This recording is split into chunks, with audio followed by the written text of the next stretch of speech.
अस्सलाम वालेकुम नाजरीन, शफ़ी जान चैनल पर एक नई मालूमाती वीडियो में तमाम शायकीन हज़रात को खुशामदीद कहते हैं। नाजरीन, बात होगी कुर्लुस उस्मान सीरीज़ के एक इंतहाई अहम और तारीख़ी किरदार के हवाले से, जो कि कुर्लुस उस्मान सीज़न 6 में हमें ये तारीख़ी किरदार देखने को मिलेगा या नहीं, जो कि है कुन्नूर आल्ब का किरदार। जी हाँ नाजरीन, कुन्नूर आल्ब के किरदार के हवाले से हर कोई ये जानना चाहते हैं कि कुर्लुस उस्मान सीज़न 6 में ये किरदार हमें देखने को मिलेगा या नहीं। तो नाज़रीन, ये दिलचस्प और बेहतरीन मालूमात हासिल करने के लिए आज की मुख्तसर सी वीडियो को आखिर तक लाजमी देखिए।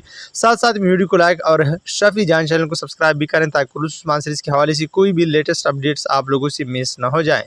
तो नाज़रीन, अगर बात करें कुन्नूर आल्ब के किरदार के हवाले से, तो यकीनन ये किरदार इंतहाई अहम किरदार है और कुन्नूर आल्ब का किरदार अदा करने वाले अदाकार ब्रेगर तेशर ने कुर्लुस उस्मान सीरीज़ को अलविदा कह दिया और अब वो कुर्लुस उस्मान सीज़न 6 में हमें देखने को नहीं मिलेगा। लेकिन नाजरीन, नए अदाकार कुन्नूर आल्ब के किरदार के लिए हायर किया जाएगा या फिर कुन्नूर आल्ब का किरदार कुर्लुस उस्मान सीज़न 6 से बिल्कुल ख़त्म किया जाएगा। तो नाजरीन, मेरी खुद ज़ाती राय तो यही है कि कुन्नूर आल्ब का किरदार कुर्लुस उस्मान सीज़न 6 से गायब किया जाएगा, वरना 100 में से 30% चांस यही भी है कि एक नया अदाकार हायर कर लिया जाए। और नाज़रीन, आप लोग क्या राय रखते हैं कमेंट बॉक्स में ज़रूर बताते चलें।